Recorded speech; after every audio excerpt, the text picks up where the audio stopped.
ఇది ఒక సాధారణమైన స్థలం కాదు. ఇది భద్రుని తపస్సుతో కదిలిన భూమి. ఇక్కడ అడుగు పెట్టగానే గాలి కూడా జై శ్రీరామ్ అంటూ హుంకరిస్తుంది. గోదావరి అలలు కూడా సీతారాముల పాదాలు తడిపి తమ పవిత్రతను పెంచుకుంటాయి. ఇక్కడ రాముడు కేవలం విగ్రహం కాదు, శ్వాసగా, ప్రాణంగా భక్తుల గుండెల్లో నిష్క్లిప్తమై ఉన్నాడు. ఇక్కడ ప్రతి రాయి రామనామం మంత్రంగా మారి గగనమే భద్రాచల వీధుల్లో మ్రోగుతున్నాయి. అంతటి మహత్యం ఉన్న మన రాముడు వెలిసిన మన భద్రాచలం గురించి తెలుసుకుందాం. భద్రాచలం అనగానే మనకు శ్రీ సీతారాముల ఆలయం, భక్త రామదాసు, గోదావరి నది గుర్తుకొస్తాయి. ఈ పవిత్ర స్థలం శ్రీరామ భక్తులకు ఎంతో ప్రియమైనది.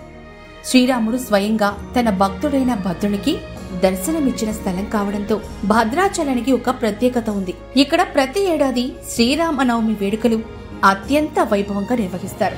ఈ వేడుకల్లో ముఖ్యంగా శ్రీ సీతారాముల కళ్యాణోత్సవం విశేషమైంది. ఇప్పుడు మనం భద్రాచలం యొక్క చరిత్ర, దేవాలయ మహత్యం, శ్రీరామనవమి ఉత్సవాల విశేషాల గురించి పూర్తిగా తెలుసుకుందాం. భద్రాచలం మహత్యం రామాయణ కాలం నుంచి ప్రారంభమైంది. భద్రుడు అనే ఋషి శ్రీ మహావిష్ణువుని ధ్యానిస్తూ ఇక్కడ తపస్సు చేశాడు. ఆయన భక్తికి మెచ్చి శ్రీ మహావిష్ణువు శ్రీరాముడిగా దర్శనమిచ్చాడు. అందుకే ఈ ప్రాంతాన్ని భద్రుని పేరుతో భద్రాచలం అని పిలుస్తారు. ఈ ప్రాంతం చారిత్రకంగా కూడా చాలా ప్రాముఖ్యత కలిగి ఉంది. 17వ శతాబ్దంలో కంచర్ల గోపన్న అనే తహసీల్దారు భద్రాచలాన్ని మరింత ప్రసిద్ధి చేశాడు. ఆయన శ్రీరాముని భక్తుడు, భక్త రామదాసుగా ప్రసిద్ధి చెందాడు. 1620లో తెలుగు రాష్ట్రాల్లోని నేలకొండపల్లి, ప్రస్తుతం తెలంగాణ రాష్ట్రం, ఈ గ్రామంలో జన్మించారు. ఆయన మాదిగుల కులానికి చెందినవారు. కాని బాల్యం నుండి సంస్కృత విద్యలో మేటిగా ఉండేవారు. ఆ రోజుల్లోనే గోల్కొండ సుల్తాన్ పాలనలో అభీష్టం అంటే తానిషా అనే రాజు ఉండేవాడు. గోపన్నకు తనీషా కొలువులో ఉన్నటువంటి అక్కన్న మాదన్న వరుసకు మేనమామలవుతారు. ఆ చెరువుతో గోపన్నకు ఒక ప్రభుత్వ ఉద్యోగిగా నియమించారు. ఆయనకు తహసీల్దార్ పదవిచ్చి భద్రాచలంలో ఒక పాల్వంచ అనే ప్రాంతానికి పంపించారు.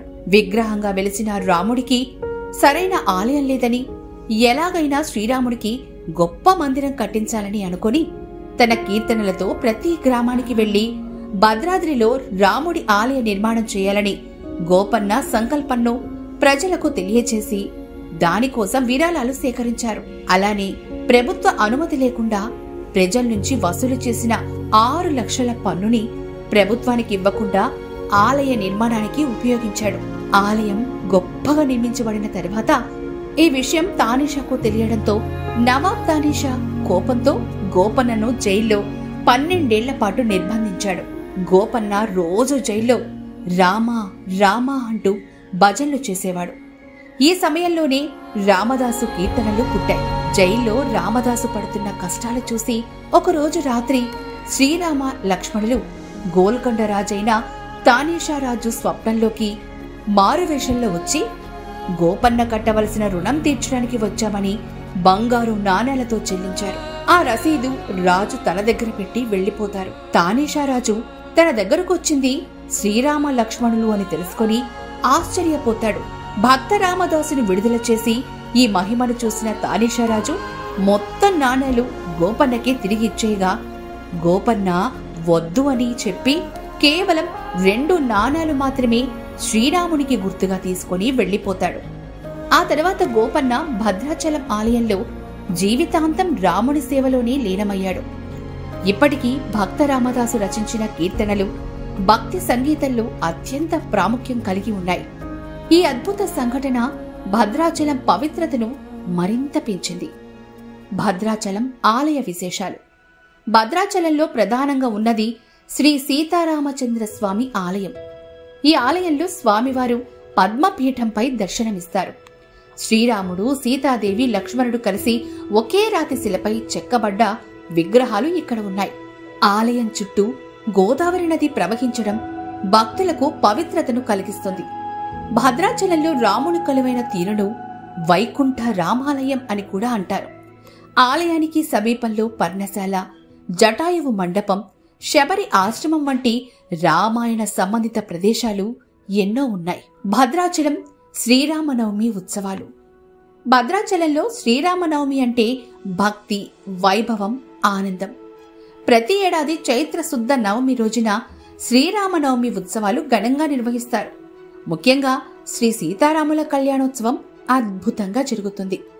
ఈ ఉత్సవాలకు తెలంగాణ, ఆంధ్రప్రదేశ్, తమిళనాడు, కర్ణాటక నుండి వేలాది మంది భక్తులు హాజరవుతారు. కళ్యాణోత్సవం సమయంలో భద్రాచలం అంతా పండుగ వాతావరణంలో కనిపిస్తుంది. ఇవి మాత్రమే కాదండోయ్, ఇంకా భద్రాచల యాత్ర ప్రత్యేకతలు ఉన్నాయి. భద్రాచలం వెళ్లే భక్తులు ప్రధానంగా కొన్ని ముఖ్యమైన పుణ్యక్షేత్రాలను దర్శించుకోవాలి. భద్రాచలం ఆలయం శ్రీ సీతారాముల ఆలయం. పర్ణశాల శ్రీరాముడు వనవాసంలో ఉన్న ప్రదేశం. జటాయువు మందిరం రామాయణంలో జటాయువు వీరమరణం పొందిన స్థలమది.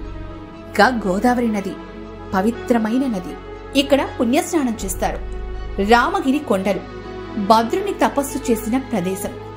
భద్రాచలంలో జరిగే పండుగలు మరియు ప్రత్యేక కార్యక్రమాలు. భద్రాచలంలో కేవలం శ్రీరామనవమి మాత్రమే కాదు, ఇంకా ఎన్నో పండుగలు వైభవంగా నిర్వహిస్తారు. వైకుంఠ ఏకాదశి ఈ రోజున భక్తులకు పరమపద ద్వారం ద్వారా స్వామివారి దర్శనం లభిస్తుంది. కార్తీక మాసం ఈ నెలలో ఆలయ ప్రాంగణంలో ప్రత్యేకంగా దీపారాధనలు, భజనలు జరుగుతాయి. దసరా ఉత్సవాలు శ్రీరామ పట్టాభిషేకాన్ని ఘనంగా నిర్వహిస్తారు.